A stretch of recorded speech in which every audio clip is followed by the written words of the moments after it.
सबसे पहले आप जरा थोड़ी देर के लिए कल्पना कीजिए कि अगर भारत ये कहे कि देश में 80% आबादी हिंदुओं की है, इसलिए भारत को अब एक हिंदू राष्ट्र होना चाहिए, संविधान में बदलाव कर देना चाहिए, तो इस पर भारत में रहने वाले लोगों के अलावा पूरी दुनिया की क्या प्रतिक्रिया होगी?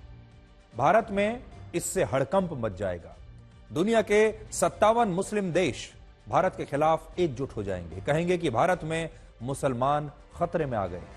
अगर भारत हिंदू देश बन गया तो मुसलमानों का अस्तित्व खत्म हो जाएगा। पश्चिमी देशों में इसके खिलाफ प्रस्ताव लाए जाएंगे। भारत की धर्मनिरपेक्षता को खतरे में बताया जाएगा। पूरा की पूरा लोकतंत्र ही खतरे में आ जाएगा। अल्पसंख्यकों के मानव अधिकारों पर लंबे लंबे लेक्चर दिए जाएंगे और संभव है कि इस मुद्दे पर शायद संयुक्त राष्ट्र में भी कोई नई बहस छिड़ जाए।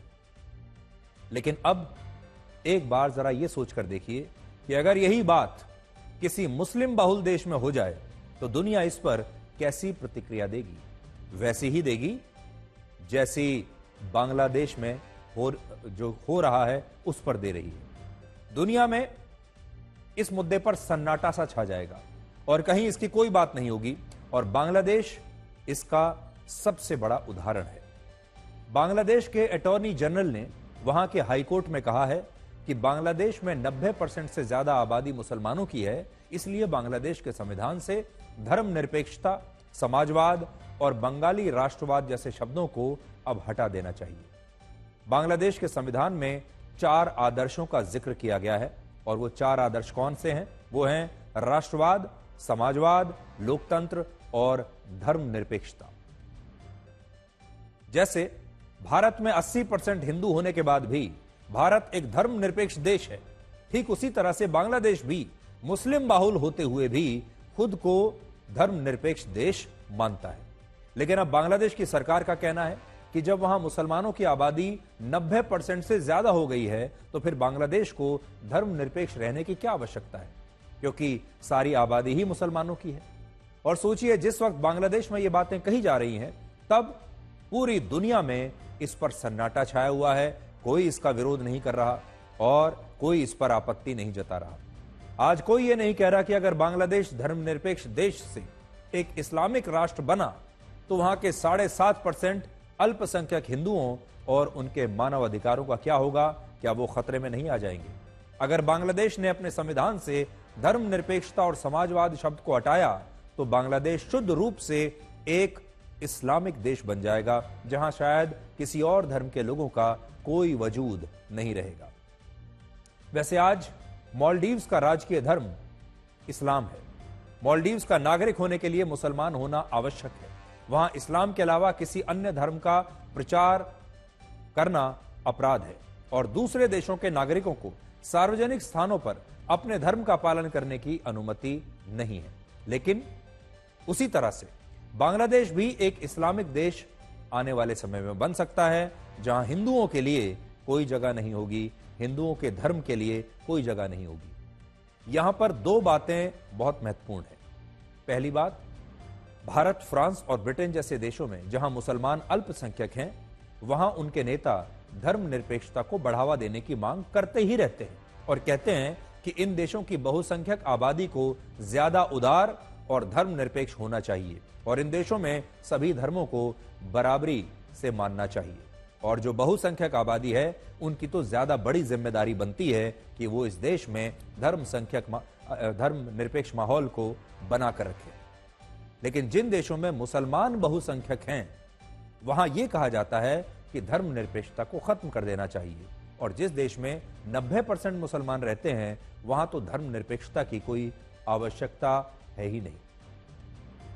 इस समय दुनिया की 800 करोड़ की आबादी में से 238 करोड़ लोग ईसाई हैं, 190 करोड़ लोग मुस्लिम हैं और 121 करोड़ हिंदू हैं, और इनमें भी धर्मनिरपेक्षता को लेकर सबसे ज्यादा लेक्चर हिंदुओं को मिलता है और हमारे देश भारत को दिया जाता है। जबकि कड़वी सच्चाई यह है कि इस समय दुनिया में 27 देश ऐसे हैं जिनका धर्म इस्लाम है, 13 देश ऐसे हैं जिनका धर्म ईसाई है, लेकिन एक भी देश ऐसा नहीं है जिसका धर्म हिंदू हो। दुनिया के 97% हिंदू भारत और नेपाल में रहते हैं, और इन दोनों ही देशों का संविधान इन्हें धर्मनिरपेक्ष मानता है और हिंदू राष्ट्र नहीं मानता, और हिंदू धर्म को बाकी धर्मों के बराबर ही इनका संविधान मानता है, और यह हमारी सबसे बड़ी ताकत भी है। लेकिन जिन देशों में मुसलमान बहुसंख्यक हैं, वहां या तो धर्मनिरपेक्षता है ही नहीं, या अब वहां से धर्मनिरपेक्षता को हटाने की मांग हो रही है। दूसरा बड़ा सवाल यह है कि क्या बांग्लादेश में अल्पसंख्यक हिंदुओं के खिलाफ कोई बहुत बड़ी साजिश हो रही है? बांग्लादेश में 5 अगस्त से अब तक अल्पसंख्यक हिंदुओं के खिलाफ हिंसा की 2000 से ज्यादा घटनाएं हो चुकी हैं, और अब वहां धर्मनिरपेक्षता को पूरी तरह से हटाने की मांग हो रही है, जिससे बांग्लादेश में हिंदुओं का अस्तित्व खतरे में आ सकता है। वहां की सरकार से जब पूछा जाता है कि हिंदुओं का इतना दमन क्यों हो रहा है, तो सरकार कहती है कि इसका सांप्रदायिक हिंसा से कोई लेना देना नहीं है। उन हिंदुओं के खिलाफ ये अत्याचार या ये हिंसाएं हो रही हैं जो कि पिछली सरकार के समर्थन में थे। वर्ष 1947 के विभाजन से पहले बांग्लादेश भारत का ही हिस्सा हुआ करता था, और वहां के हिंदू भारत के ही हिंदू थे। लेकिन विभाजन के बाद ये पूर्वी पाकिस्तान बना, और पूर्वी पाकिस्तान से फिर यह बांग्लादेश बना, और वर्ष 1951 से 2023 के बीच बांग्लादेश में हिंदू 22% से घटकर सिर्फ 7.5% रह गए। और इससे आप समझ सकते हैं कि जब धर्मनिरपेक्ष रहते हुए भी बांग्लादेश में हिंदुओं की आबादी इतनी कम हो गई, तो धर्मनिरपेक्षता समाप्त अगर हो गई तो बांग्लादेश में हिंदुओं का क्या हाल किया जाएगा। आज बांग्लादेश में जो कुछ भी हो रहा है वो पाकिस्तान में वर्ष 1973 में हुआ था, जब उसने अपने पूरे देश का धर्म इस्लाम धर्म घोषित कर दिया था। और इस फैसले से पहले पाकिस्तान में 3% से ज्यादा हिंदू थे, लेकिन अब पाकिस्तान में सिर्फ 1% हिंदू बचे हैं, और उनकी भी बड़ी बुरी हालत है। आज पाकिस्तान चाहता है कि चैंपियंस ट्रॉफी का आयोजन उसके देश में कराया जाए, और भारत की क्रिकेट टीम पाकिस्तान में खेलने के लिए जाए और वहां जाकर मैच खेले। लेकिन पाकिस्तान की कड़वी सच्चाई यह है कि वो एक तरफ क्रिकेट की दोस्ती की बात करते हैं, क्रिकेट मैत्री की बात करते हैं, दूसरी तरफ वो भारत के मोस्ट वांटेड आतंकवादियों को अपने देश में शरण देते हैं। और अब ये आतंकवादी पाकिस्तान में अपनी बॉडी बना रहे हैं, और अपनी बॉडी बनाने की, वर्कआउट करने की रील्स बनाकर, वीडियोस बनाकर सोशल मीडिया पर भी पोस्ट कर रहे हैं खुलेआम। ये जो वीडियो आप अभी देख रहे हैं, ये वीडियो पाकिस्तान के रावलपिंडी से आया है, जहां मुंबई में 26/11 के हमले के आतंकवादी जकीउर रहमान लखवी को 63 वर्ष की उम्र में एक कमांडो लेवल की ट्रेनिंग कराई जा रही है। और रावलपिंडी पाकिस्तान का वही शहर है जहां पाकिस्तान चैंपियंस ट्रॉफी के मैच कराना चाहता है। जरा ये वीडियो देखिए।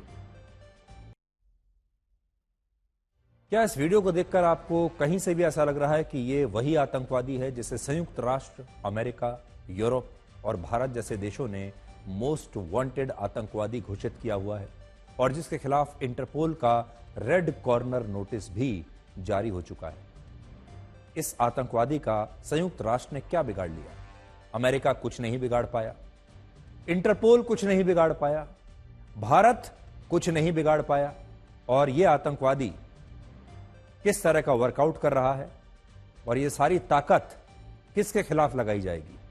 भारत के खिलाफ और भारत में रहने वाले लोगों के खिलाफ। हमारे पास ऐसी जानकारी है कि इस आतंकवादी ने अपना नाम अब अबू वासी रख लिया है, और इस वीडियो में जो लोग इस आतंकवादी के साथ नजर आ रहे हैं वो भी कोई मामूली लोग नहीं है। इनमें एक व्यक्ति का नाम है डॉक्टर जैद हारिस, और ये खुद को एक इस्लामिक स्कॉलर बताता है, जबकि लखवी के फिटनेस ट्रेनर का नाम है सईद मोहम्मद, और ये भी वही आदमी है जिसे मिस्टर पाकिस्तान का खिताब मिला हुआ है।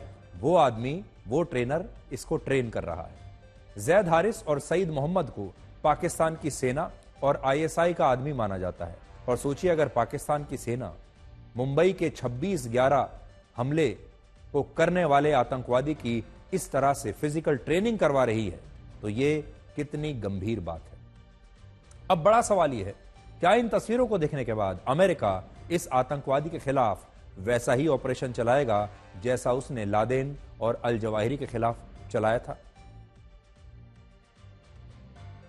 इस वीडियो के बीच अगले साल फरवरी और मार्च के महीने में होने वाली चैंपियंस ट्रॉफी की प्रतियोगिता के लिए भारत ने अपनी क्रिकेट टीम को पाकिस्तान भेजने से मना कर दिया है, ये तो आप सब जानते ही हैं। भारत की सुरक्षा एजेंसियों ने इंटरनेशनल क्रिकेट काउंसिल यानी आईसीसी को एक डोजियर भेजा है और कहा है कि पाकिस्तान आतंकवाद की फैक्ट्री है और हम पाकिस्तान में अपनी टीम को खेलने के लिए कभी नहीं भेजेंगे। इस डोजियर में पाकिस्तान से होने वाली आतंकवादी गतिविधियों की विस्तृत जानकारी दी गई है सबूतों के साथ और बताया गया है कि पाकिस्तान से चलने वाले कई संगठन आतंकवादी घटनाओं में शामिल हैं और इन्हें पाकिस्तान की सरकार का समर्थन हासिल है और इस वजह से पाकिस्तान में भारत के क्रिकेट खिलाड़ियों की सुरक्षा को गहरा खतरा है और इसीलिए भारत के खिलाड़ी वहां नहीं जाएंगे। बीसीसीआई ने जब टीम इंडिया को पाकिस्तान भेजने से मना किया तो आईसीसी और बीसीसीआई की तरफ से बीसीसीआई के सचिव जय शाह ने इस फैसले को लेकर आईसीसी में लिखित में स्पष्टीकरण मांगा और बीसीसीआई की तरफ से जय शाह ने इस पर कड़ी आपत्ति जताई। अब भारत की सुरक्षा एजेंसियों ने बीसीसीआई के इस फैसले को लेकर स्पष्ट जवाब दे दिया है और कहा है कि पाकिस्तान की जमीन से आतंकवादी गतिविधियां हो रही हैं और इनसे भारत की राष्ट्रीय सुरक्षा के साथ हमारे खिलाड़ियों को भी खतरा है। इन सब के बीच पाकिस्तान राजनीति भी बहुत कर रहा है। पाकिस्तान के क्रिकेट बोर्ड ने कहा है कि वो चैंपियंस ट्रॉफी को अब स्कर्दू, मरी, हुंजा और मुजफ्फराबाद जैसे शहरों में टूर के लिए ले जाएगा। इन 4 स्थानों में से सिर्फ मरी ही पाकिस्तान का हिस्सा है और बाकी 3 शहर पाकिस्तान के कब्जे वाले कश्मीर में पड़ते हैं, यानी ये पीओके के शहर हैं। तो पाकिस्तान क्या चाहता है कि वो इस चैंपियंस ट्रॉफी को लेकर उन शहरों में जाएगा जो पीओके के शहर हैं और इस वजह से जय शाह ने बीसीसीआई की तरफ से इसका कड़ा विरोध जताया और आईसीसी से इस पर सख्त कदम उठाने की मांग की। सूत्रों का कहना है कि आईसीसी ने पाकिस्तान को इस तरह की कोई मंजूरी नहीं दी है कि वो आईसीसी की ट्रॉफी को पीओके में ले जा सके और अभी चैंपियंस ट्रॉफी के टूर का अंतिम कार्यक्रम तैयार नहीं किया जा रहा और इसकी घोषणा आईसीसी करेगा, पाकिस्तान का बोर्ड नहीं करेगा। लेकिन आज बड़ी बात यह है कि जब कोई आतंकवादी पाकिस्तान में मौजूद होता है, अफगानिस्तान में मौजूद होता है, किसी और देश में मौजूद होता है और वो अमेरिका का गुनाहगार होता है, तो अमेरिका जैसे देश ड्रोन से उस आतंकवादी को दुनिया के किसी भी हिस्से में मार डालते हैं। इजराइल क्या कर रहा है आप सबने देख लिया है। बड़े बड़े देश अपने गुनाहगारों को कहीं नहीं छोड़ते, चाहे वो किसी दूसरे देश की सीमा में जाकर अगर छुप भी जाएं, तब भी आजकल इस तरह की मिसाइल्स आ गए हैं, इस तरह के ड्रोन्स आ गए हैं कि आप अपने देश में बैठे बैठे ही उस आतंकवादी को खत्म कर सकते हैं। लेकिन अभी भारत ने यह सब करना शुरू नहीं किया है और इसी सब का फायदा पाकिस्तान उठा रहा है। पाकिस्तान में खुलेआम आतंकवाद की ये फैक्ट्रियां चल रही हैं। पाकिस्तान के शहरों में खुलेआम आतंकवादी सड़कों पर घूम रहे हैं, ऐश कर रहे हैं, शानदार जिंदगी जी रहे हैं, जैसा चाहते हैं वैसा करते हैं और उसके बाद पाकिस्तान ये कहता है कि हमारे देश के क्रिकेट खिलाड़ियों को पाकिस्तान में जाकर मैच भी खेलना चाहिए। और इसीलिए बीसीसीआई ने इस पर कड़ी आपत्ति की है और अब आईसीसी ने भी ये कह दिया है कि पाकिस्तान अगर इसका राजनीतिक फायदा उठाने की कोशिश कर रहा है, अगर वो पीओके में चैंपियंस ट्रॉफी को लेकर जाएगा तो फिर इसकी इजाजत बिल्कुल नहीं दी जा सकती। तो आज का सबसे जरूरी विश्लेषण दिखाएंगे और यह विश्लेषण आपको अपने पूरे परिवार के साथ बैठकर देखना चाहिए, अपने बच्चों के साथ भी। आज हम आपको यह बताने वाले हैं कि क्या अब समय आ गया है जब हमारे देश में गानों के लिए भी एक सेंसर बोर्ड होना चाहिए। यह बात क्यों उठी? क्योंकि आज हैदराबाद में मशहूर पंजाबी सिंगर दिलजीत दोसांझ का एक लाइव कॉन्सर्ट था जो अब से कुछ ही देर में खत्म होने वाला है। इस कॉन्सर्ट से पहले तेलंगाना की सरकार ने एक नोटिस जारी किया और कहा कि दिलजीत दोसांझ अपनी परफॉर्मेंस के दौरान इस कॉन्सर्ट में ऐसे गाने नहीं गा सकते जो शराब, ड्रग्स और हिंसा को बढ़ावा देते हैं। सरकार ने इस नोटिस में 3 गानों का जिक्र किया है, जिनमें पहले गाने के बोल हैं पटियाला पेग ला छड्डी दा, इसका मतलब है पटियाला पेग लगा लेते हैं। दूसरे गाने के बोल हैं पंज तारा और इस गाने में दिलजीत दोसांझ ये कह रहे हैं कि मैंने 5 स्टार होटल के ठेके में बैठकर अपना सारा गुस्सा उतारा। और तीसरे गाने के बोल हैं जेब विच फीम लभिया मित्रां दा केस चलदा। ये पंजाबी के बोल हैं, हो सकता है मैंने थोड़ा गलत भी बोल दिया हो, लेकिन इसका मतलब ये है, मतलब है गाड़ी में तेज आवाज में गाने बज रहे हैं, लड़का भी तेज चल रहा है, उसकी जेब में अफीम है और उस पर केस भी चल रहा है। यानी लड़का तेज चल रहा है, लड़के की जेब में अफीम है और लड़के पर केस भी चल रहा है। ये सिर्फ वो 3 गाने हैं जिनका जिक्र तेलंगाना की सरकार ने अपने नोटिस में किया है और कहा है कि भाई हैदराबाद में जब आप आएंगे तो ये गाने आप हैदराबाद में कम से कम नहीं गा सकते, इस कॉन्सर्ट में इन गानों से दूर रहिए। लेकिन जरा सोचिए, ये सारे गाने आज भी यूट्यूब पर और दूसरे सोशल मीडिया प्लेटफॉर्म्स पर और म्यूजिक एप्स पर आसानी से मौजूद है और इन्हें आपके बच्चे और आजकल की युवा पीढ़ी दिन रात सुनती है, गुनगुनाती है, अपनी गाड़ी में चलाती है, बर्थडे पार्टीज में, रात को दूसरी तरह की पार्टीज में, सब जगह शादी हो, घर में कोई फंक्शन हो, इन गानों को तेज आवाज में, तेज वॉल्यूम में सुना जाता है, हर शहर में, हर गांव में। और जब छोटे छोटे बच्चे इन गानों को सुनते हैं, फिर इन्हें गुनगुनाते हैं और फिर दूसरों के सामने इन्हें गाने की कोशिश करते हैं, तो कई बार लोग बड़े खुश होते हैं, उनके माता पिता भी खुश हो जाते हैं कि देखिए हमारे बच्चे कितना अच्छा गाते हैं, और वो खुश होते हैं कि उनके बच्चों को इन गानों के पूरे लिरिक्स याद हैं। लेकिन एक बार सोचकर देखिए, इन गानों का बच्चों पर, असल में उनके दिमाग पर क्या असर पड़ता होगा।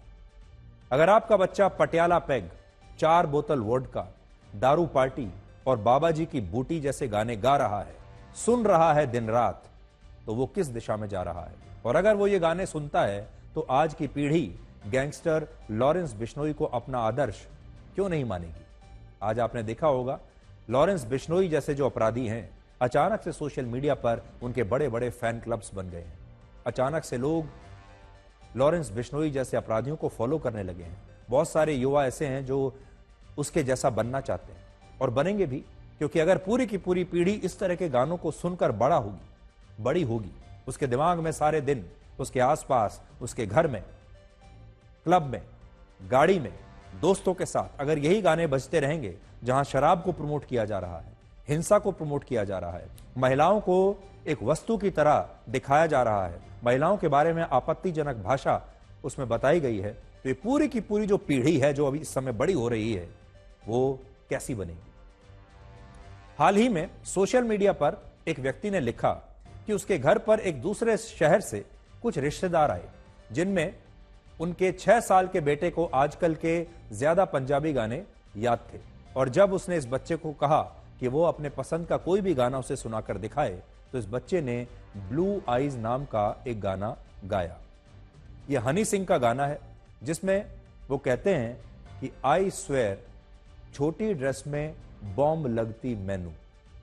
सोचिए, अगर 6 साल का बच्चा ये गाना गा रहा है और कह रहा है कि तू मुझे छोटी ड्रेस में बॉम्ब लगती है, 6 साल का बच्चा ये गाना गा रहा है, तो इसके लिए आप इस बच्चे को जिम्मेदार मानेंगे, इसके माता पिता को जिम्मेदार मानेंगे, या इन गानों को जिम्मेदार मानेंगे। और बहुत सारे माता पिता तो तालियां बजाते हैं और कहते हैं कि देखिए हमारा बच्चा कितने अच्छी तरीके से गाने गा रहा है। आजकल आपने देखा होगा, टीवी पर रियलिटी शोज चल रहे हैं जिसमें छोटे छोटे बच्चे आते हैं और वो इस तरह के गानों पर डांस करते हैं, इस तरह के गानों पर परफॉर्मेंस देते हैं, इस तरह के गानों को गाते भी हैं। अब सोचिए, 6 साल का, 8 साल का, 10 साल का बच्चा अगर ये गाने गाते हुए और सुनते हुए बड़ा हो रहा है, तो जब वो एक युवा बनेगा तो उसके दिमाग में क्या चलेगा। इस समय पंजाब की म्यूजिक इंडस्ट्री में ज्यादातर गाने ऐसे हैं जो शराब, ड्रग्स, हिंसा, गुंडागर्दी और अपराध को बढ़ावा देते हैं। उदाहरण के लिए हनी सिंह का एक गाना है, बड़ा पुराना गाना है, आपने भी सुना होगा, 4 बोतल वोडका काम मेरा रोज का। इस गाने को सिर्फ यूट्यूब पर ही 25 करोड़ बार देखा गया है, और ये 25 करोड़ लोग किसी और देश के नहीं हैं, ये लोग इसी देश भारत के हैं, और इनमें ज्यादातर लोग बच्चे हैं और युवा हैं। पूरी की पूरी जो एक पीढ़ी है वो इस गाने को सुनते हुए बड़ी हुई है, और गाने को सुनने के बाद उसे भी यही लगेगा कि उसे भी यही काम करना चाहिए। ये कितनी बड़ी बात है कि इस देश में अश्लील और भद्दे गाने गाए जाते हैं, और जो सिंगर्स इन गानों को गाते हैं उससे इन सिंगर्स की छवि पर कोई असर नहीं पड़ता। कोई पटियाला पैग पीने के लिए कहता है, कोई अफीम का नशा करने के लिए कहता है, कोई कहता है कि 4 बोतल वोडका काम मेरा रोज का। कोई अपने गानों में हथियार चलाने की बात करता है, कोई लड़कियों को मखना और बॉम्ब कहता है, कोई बंदूक चलाता है और अपराध करने के लिए कहता है, उसी को बहादुरी बताता है। ये सारी बातें कहने के बाद हमारे समाज में ऐसे सिंगर्स का रुतबा जरा भी कम नहीं होता, उनकी कोई बदनामी नहीं होती, उनकी छवि खराब नहीं होती, बल्कि उन्हें और ज्यादा पसंद किया जाता है और उन्हें और ज्यादा लाखों करोड़ों लोग फॉलो करते हैं। उनकी रीच बढ़ती है, उनके व्यूज बढ़ते हैं, उनके पैसे बढ़ते हैं, उनका स्टारडम बढ़ता है, उनके कॉन्सर्ट्स में आने वाली भीड़ और ज्यादा बढ़ती चली जाती है। जितनी ज्यादा अश्लीलता आएगी, जितना ज्यादा शराब के बारे में बात करेंगे, हिंसा दिखाएंगे, अपराध दिखाएंगे, उतनी भीड़ बढ़ती चली जाएगी। लेकिन एक बार सोचकर देखिए कि अगर यही सारी बातें हमारे ही समाज में कोई और व्यक्ति आपसे कहे, कभी कोई नेता अपने भाषण में आपसे ये बातें कह दे, शराब के बारे में, लड़कियों के बारे में, हिंसा के बारे में, अफीम के बारे में, ड्रग्स के बारे में, किसी स्कूल का कोई टीचर बच्चों से ये सारी बातें कह दे, इस समाज का कोई भी व्यक्ति किसी से भी इस तरह की कोई बात कह दे, कोई खिलाड़ी कह दे, कोई फिल्म स्टार अलग से कह दे या कोई नेता कह दे, तो पूरे समाज में उसकी बदनामी होगी, लोग ट्रोल करेंगे और ऐसे लोगों का हमारे देश के लोग बहिष्कार कर देंगे। हमारे देश में इस पर एक बहुत बड़ा विवाद खड़ा हो जाएगा। लेकिन जो सिंगर्स अपने गानों में हर रोज अश्लीलता, हिंसा और नशे को बढ़ावा देते हैं, उन्हें हमारा समाज कभी भी हतोत्साहित नहीं करता, उन्हें कभी भी उनका बहिष्कार नहीं करता। और ना ही हमारे देश में ऐसी कोई व्यवस्था है कि इन गानों की शब्दावली पर कोई नियंत्रण लगा सके। सब कुछ क्रिएटिविटी के नाम पर चल रहा है, सब कुछ क्रिएटिव फ्रीडम के नाम पर चल रहा है, सब कुछ इस बात पर है कि जो गाने लिखने वाले जो लोग हैं, गाना गाने वाले जो लोग हैं, हमारे देश के जो संगीतकार हैं, ये कलाकार है और कलाकार कुछ भी लिख सकता है, कलाकार कुछ भी कह सकता है, कलाकार कुछ भी गा सकता है। और आज बात सिर्फ पंजाब के गानों की नहीं है, इसलिए ये ना सोचे कि हम सिर्फ पंजाबी गानों की बात कर रहे हैं, ये ना सोचिए कि हम सिर्फ दिलजीत दोसांझ की बात कर रहे हैं। ये तो आज खबर इसलिए हमने आपको दिखाई क्योंकि आज ही तेलंगाना सरकार ने यह फैसला किया। लेकिन ऐसे सिंगर्स की भीड़ है हमारे देश में। अगर आप भोजपुरी गानों पर नजर डालें तो भोजपुरी गानों ने तो अश्लीलता की सारी हदों को पहले ही पार कर दिया है। भोजपुरी भाषा के हर 10 में से 6 गाने ऐसे हैं जिनमें महिलाओं को लेकर आपत्तिजनक और अश्लील टिप्पणी की जाती है, और यही हाल बहुत सारे हरियाणवी गानों का भी है। लेकिन इसके बावजूद इन गानों को करोड़ों बार सुना गया। ये सारे गाने शादियों में बजते हैं, फंक्शंस में बजते हैं, पार्टीज में बजते हैं, लोगों की गाड़ियों में बजते हैं, लोगों के घरों में बजते हैं, और कोई इस पर किसी भी प्रकार की आपत्ति नहीं करता। क्रिएटिव फ्रीडम का ऐसा दुरुपयोग शायद कोई और नहीं कर सकता।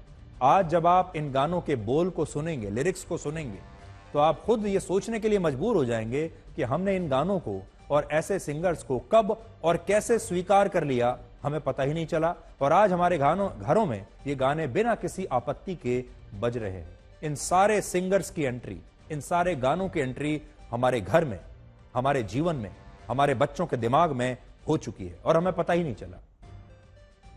सोचिए, जब कोई नेता नशे का समर्थन करता है तो उसके खिलाफ पुलिस में शिकायत दर्ज हो जाती है, लेकिन जब इन गानों में शराब और दूसरे नशे और हिंसा को बढ़ावा दिया जाता है तो उसके खिलाफ कोई एक्शन नहीं होता। ऐसा इसलिए है क्योंकि इन अश्लील गानों के उपभोक्ता हमारे ही देश के आम लोग हैं। अनुमान है कि आज अश्लील गानों की इंडस्ट्री 1000 करोड़ रुपए से भी ज्यादा की हो चुकी है। अगर आपने इन गानों को किसी पार्टी या शादियों में बजाना बंद कर दिया, इन्हें अपने घरों में या अपनी गाड़ी में सफर करते हुए सुनना बंद कर दिया, तो ये गाने अपने आप ही बंद हो जाएंगे। बड़ी बात यह है कि क्या इसके बाद जब आप कहीं जाएंगे, किसी शादी में, किसी की गाड़ी में बैठेंगे, किसी के घर जाएंगे, तो क्या आप ये कहेंगे कि हमें ये गाने नहीं सुनने, इन गानों को सबसे पहले बंद कीजिए? इसका उल्टा भी हो सकता है। अगर आप अपने दोस्तों के साथ गाड़ी में जाते हैं लॉन्ग ड्राइव पर और ये गाना चल रहा है या आपकी गाड़ी है, तो आपके दोस्त आप पर दबाव डालेंगे कि उन्हें यही गाना सुनना है, आप ये बंद नहीं कर सकते।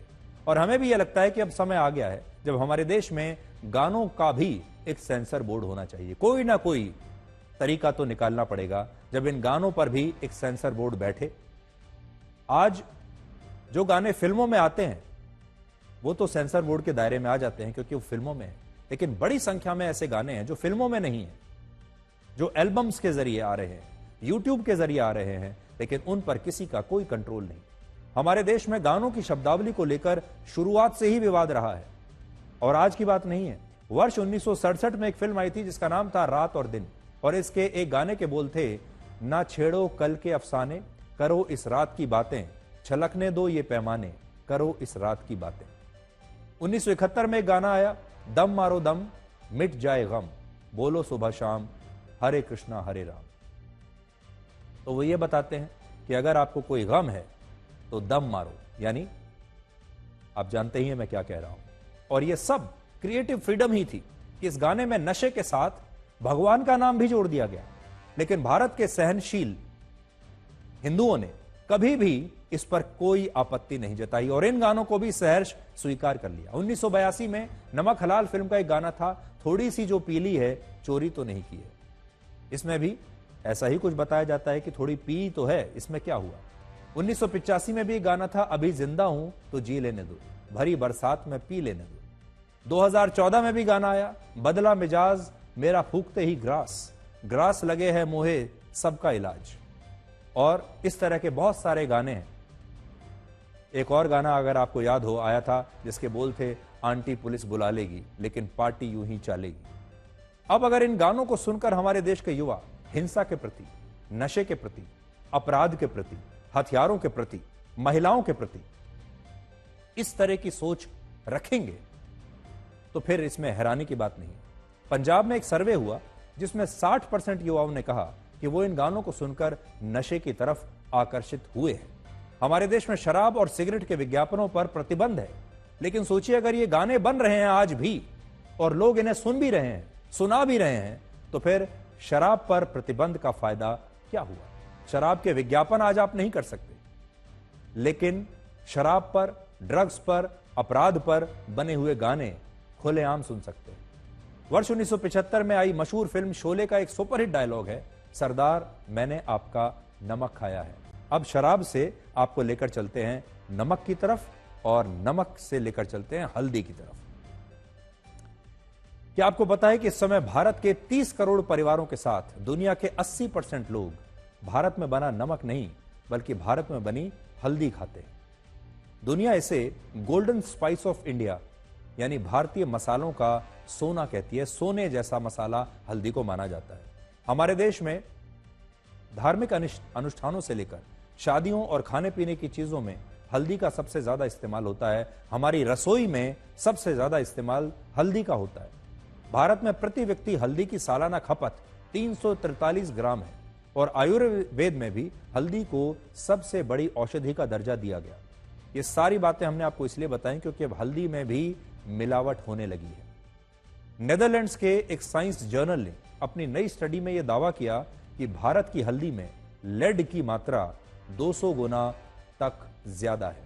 लेड सीसा नाम की वो नर्म धातु है जिसके कारण हर साल दुनिया में 55 लाख लोगों की मौत हो जाती है। लेड खून में कैल्शियम की तरह व्यवहार करता है और यह हड्डियों के साथ चिपक कर जम जाता है, जिससे गंभीर हृदय रोग और फेफड़ों की बीमारी आपको हो सकती है। इस स्टडी में दिसंबर 2020 से मार्च 2021 के बीच भारत, पाकिस्तान, श्रीलंका और नेपाल के 23 बड़े शहरों से हल्दी के कुल मिलाकर 356 सैंपल्स इकट्ठा किए गए, जिनमें से 180 सैंपल्स हल्दी की जड़ों के थे और 176 सैंपल्स हल्दी के पाउडर के थे, यानी साबुत हल्दी और हल्दी पाउडर दोनों के सैंपल्स लिए गए। भारत के पटना और पाकिस्तान के कराची और पेशावर शहर से लिए गए सैंपल्स में लेड की मात्रा 200 गुना से ज्यादा मिली, जबकि लखनऊ, चंडीगढ़, भुवनेश्वर, अमृतसर, चेन्नई और गुवाहाटी से लिए गए सैंपल्स में भी लेड की मात्रा तय मानकों से ज्यादा निकली। 1 ग्राम पिसी हुई हल्दी में लेड की मात्रा 10 माइक्रोग्राम या उससे कम होनी चाहिए, लेकिन गुवाहाटी की हल्दी में इसकी मात्रा 127 माइक्रोग्राम थी, जिससे पता चलता है कि आप असल में हल्दी नहीं बल्कि लेड खा रहे हैं। और यह वही लेड है जो दुनिया में लोगों की अचानक होने वाली मौतों का एक बहुत बड़ा कारण माना जाता है। दुनिया के जिन 80 करोड़ बच्चों के खून में लेड की मात्रा तय मानकों से ज्यादा है, उनमें 28 करोड़ बच्चे अकेले हमारे देश भारत में हैं। आज अगर आप ये सोचकर अपने बच्चों को हल्दी वाला दूध पिलाते हैं कि इससे उनकी इम्यूनिटी मजबूत होगी, उनका शारीरिक विकास तेजी से होगा, तो आप असल में बहुत बड़ी गलती कर रहे हैं। हमारे देश में भी आपने देखा होगा, जब कोई बीमार होता है, किसी को चोट लग जाती है, तो आज भी पुराने नुस्खों में यही कहा जाता है कि दूध में हल्दी मिलाकर पी लीजिए। भारत में अब बड़े स्तर पर हल्दी को और ज्यादा पीला, आकर्षक और चमकदार बनाने के लिए इसमें एक केमिकल मिलाया जाता है जिसे लेड क्रोमेट कहते हैं। इस केमिकल के कारण हल्दी में लेड की मात्रा ज्यादा हो जाती है और इस समय भारत के ज्यादातर शहरों में जो हल्दी बाजारों में मिल रही है, उसमें इसी मिलावट का पता चला है। हमारे देश में जब कोविड आया था, तब लोगों ने अपनी इम्यूनिटी को मजबूत करने के लिए काढ़े के बाद सबसे ज्यादा जो चीज पी वो था हल्दी वाला दूध। लेकिन अब यह पता चल रहा है कि उसी कोविड काल में भारत के अलग अलग शहरों से हल्दी के जो सैंपल्स लिए गए, उनमें लेड की मात्रा बहुत ज्यादा पाई गई।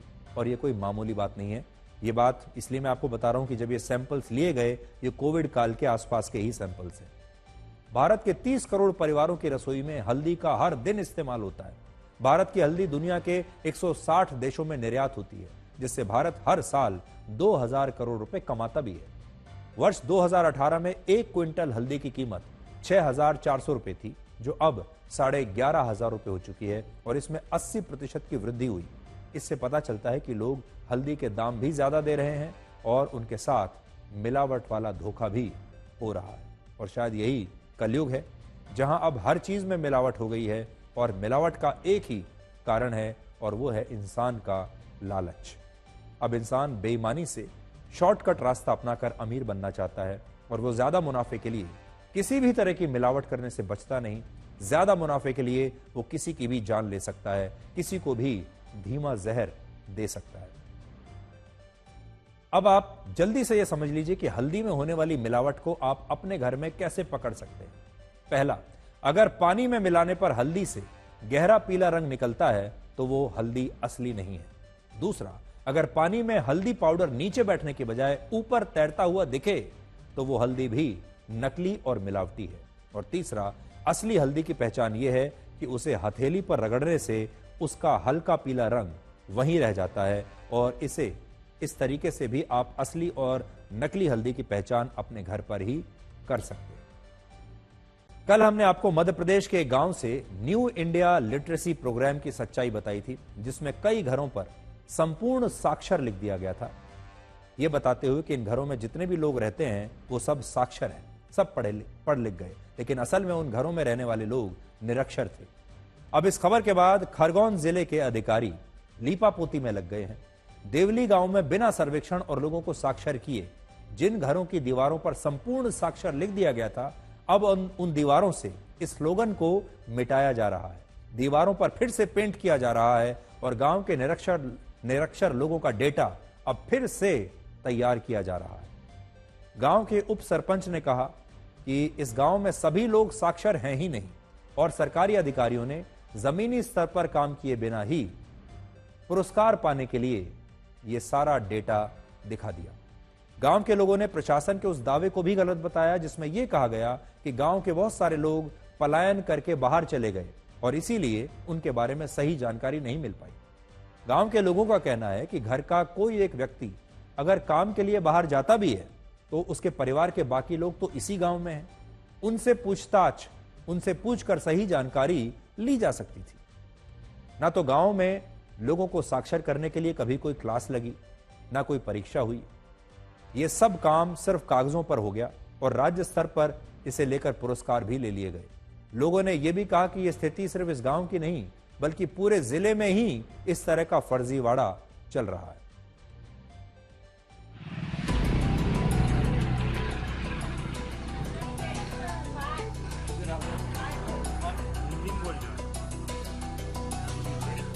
पहले संपूर्ण साक्षर लिखा था, फिर बाद में उसे गलत करके एक कर दिया, मिटा दिया उसको। मिटा दिया। ये जो आपकी दीवार पर लिखा है, ये किसने लिखा था? ये मास्टर लोग लिखे गए। फिर बाद में ये पहले क्या लिखा था? संपूर्ण साक्षर। फिर काट के 01 कर गए। तो कितने लोग आपके यहाँ पढ़े लिखे नहीं हैं? एक। पहले यहाँ पर संपूर्ण साक्षर लिखा था, उसके बाद आया और फिर एक लिख गए। एक लिख गए। हाँ। कौन लोग आए थे? सर आए थे वहाँ से स्कूल से। स्कूल से सर लोग आए थे। हाँ। तो अब क्या कौन है बगैर पढ़ा लिखा? मेरे यहाँ पे मेरी अम्मी है। बाकी सब पढ़े लिखे हैं। हाँ, बाकी सब पढ़े।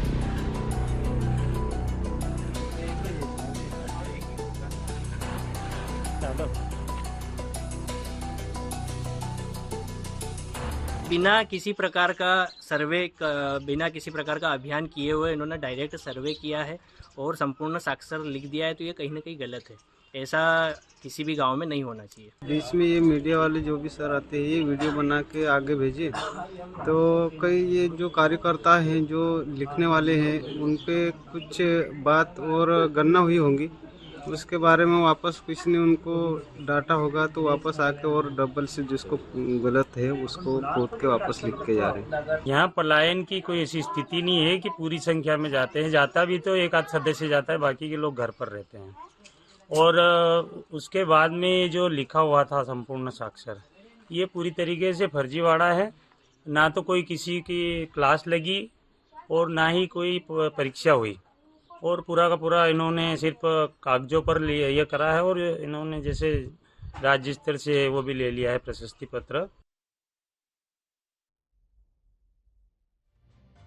तो अब सवाल यह है कि क्या इसी गांव में अधिकारियों से ये काम गलती से हुआ, या वाकई ये अधिकारियों की लापरवाही और भ्रष्टाचार की एक तस्वीर है। ये समझने के लिए हमारी टीम इस देवली गांव से 5 किलोमीटर दूर एक और गांव में गई, ये देखने के लिए कि क्या वहां पर भी यही हो रहा है। और इस गांव का नाम है कोठा खुर्द, और हमें वहां भी ऐसी ही स्थिति मिली। इस गांव के कई घरों में निरक्षर लोग होते हुए भी उन घरों पर संपूर्ण साक्षर लिख दिया गया था, कुछ इस तरीके से।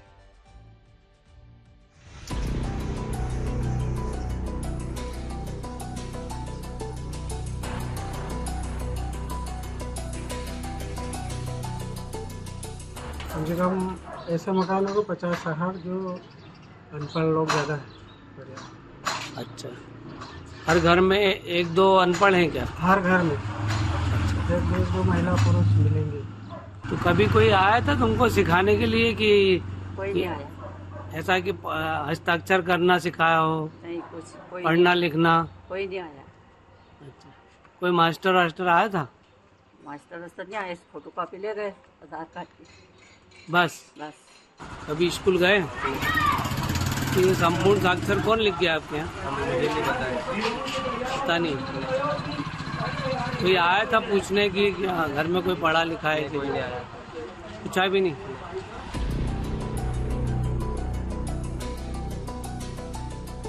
कई घरों में वहाँ ये भी लिखा हुआ है संपूर्ण साक्षर। हाँ, तो जो जिस घर में पूरे साक्षर है वो संपूर्ण साक्षर। हालांकि खेती बाड़ी करते हैं वहाँ, तो खेत में चले जाते हैं, लिखते उस टाइम रहते नहीं, हो सकता है उनको पता नहीं।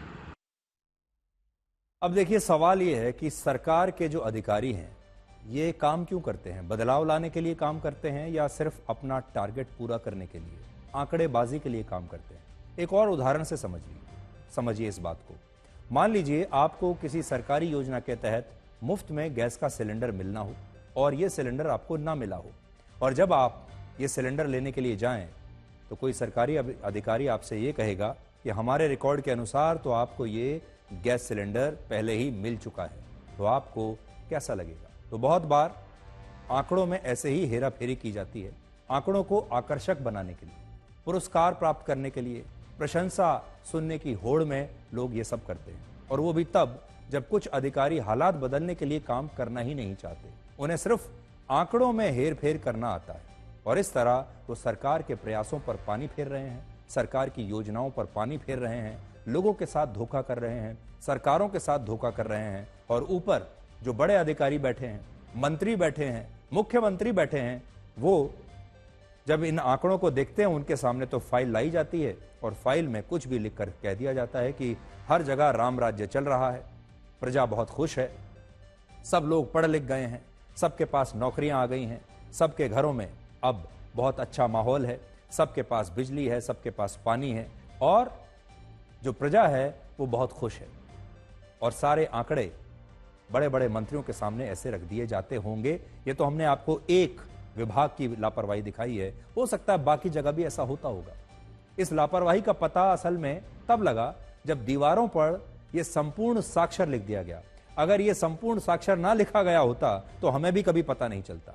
अगर अधिकारी ये ना लिखते और सिर्फ फाइलों में ही यहां के लोगों को संपूर्ण साक्षर दिखा देते तो किसी को यह नहीं पता चलता।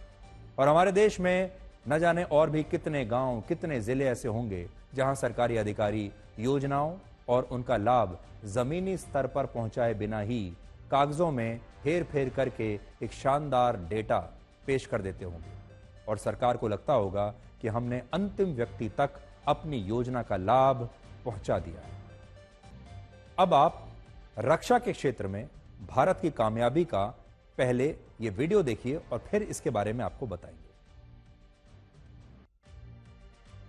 अभी जो आपने जो वीडियो देखा ये Pinaka multi barrel rocket system का है, जिसका निर्माण रक्षा अनुसंधान और विकास संगठन यानी DRDO ने किया है। और ये रॉकेट सिस्टम पूरी तरह से भारत में बना है, जो 44 सेकंड के अंदर एक के बाद एक 12 रॉकेट्स दागने की क्षमता रखता है, जिससे 75 किलोमीटर की रेंज में कहीं भी दुश्मन के ठिकाने को नष्ट किया जा सकता है। इस पूरे परीक्षण को 3 फेज में किया गया, जिसमें पिनाका गाइडेड मिसाइल सिस्टम अलग अलग फायरिंग रेंज पर बेहद सटीक निशाना लगाने और एक साथ कई निशानों पर वार करने में पूरी तरह से सफल साबित हुआ और अब ये भारतीय सेना में शामिल होने के लिए बिल्कुल तैयार है। इसके मल्टी ट्यूब लॉन्चर व्हीकल में नेविगेशन सिस्टम के साथ शूट एंड स्कूट की भी क्षमता है। इसका मतलब यह है कि यह लॉन्चर सिस्टम मिसाइल दागने के बाद वापसी हमले से बचने के लिए अपनी लोकेशन भी आसानी से बदल सकता है। पिनाका मिसाइल सिस्टम का नाम भगवान शिव के धनुष पिनाक के नाम पर आधारित है। इसे बनाने की शुरुआत 1980 के दशक में हुई थी और इसका इस्तेमाल कारगिल युद्ध में भी किया गया था और इसकी मदद से ऊंची पहाड़ियों पर पाकिस्तान के कई ठिकानों को तब नष्ट किया गया था। इसी वर्ष जून में फ्रांस की राजधानी पेरिस में एक डिफेंस एक्सपो का आयोजन हुआ था, जिसमें DRDO ने Pinaka multi barrel rocket system को भी शामिल किया था और इसका वहां पर प्रदर्शन किया था और तब फ्रांस को यह सिस्टम काफी पसंद आया था। फ्रांस के पास इस समय M270 multiple launch rocket system है, जो अब काफी पुराना हो चुका है, इसलिए वो भारत के पिनाका रॉकेट सिस्टम को खरीदने पर विचार कर रहा है। और अगर ऐसा हुआ तो अंतर्राष्ट्रीय बाजार में भारत का कद काफी बढ़ जाएगा और इससे देश के रक्षा निर्यात को काफी फायदा भी हो सकता है। आर्मेनिया और अजरबैजान के बीच लंबे समय से सीमा पर संघर्ष चल रहा है और इसलिए अपनी सैनिक क्षमता बढ़ाने के लिए उसने भी भारत से वर्ष 2022 में 2168 करोड़ में पिनाका रॉकेट लॉन्चर सिस्टम खरीदा था, जिसके बाद भारत आर्मेनिया को हथियार बेचने वाला सबसे बड़ा देश बन चुका है। अजरबैजान के खिलाफ लड़ाई में आर्मेनिया के लिए यह मल्टी रॉकेट सिस्टम बहुत असरदार रहा, जिसके बाद अब भारत में बनी ये मिसाइल और रॉकेट सिस्टम और अन्य रक्षा हथियार खरीदने को लेकर दुनिया काफी दिलचस्पी दिखा रही है। पिछले एक दशक में भारत के रक्षा निर्यात में काफी वृद्धि हुई है। 2014 में भारत ने दुनिया को सिर्फ 686 करोड़ रुपए के रक्षा हथियार बेचे थे, जबकि 10 वर्षों के बाद 2023 और 24 में भारत ने करीब 22,000 करोड़ रुपए के हथियारों का निर्यात किया है। हथियारों के बाजार में अमेरिका पहले नंबर पर, फिर फ्रांस, रशिया, चीन, जर्मनी, ये टॉप 5 देश हैं, जबकि भारत इस लिस्ट में आज भी 40वें नंबर पर आता है। लेकिन आज हथियारों के बाजार में दूसरा सबसे बड़ा देश फ्रांस अगर हमसे कुछ हथियार खरीदने की इच्छा जताता है तो यह भारत के लिए एक बहुत बड़ी उपलब्धि मानी जाएगी। रोटी कमाना बड़ी बात नहीं है, परिवार के साथ रोटी खाना बड़ी बात है।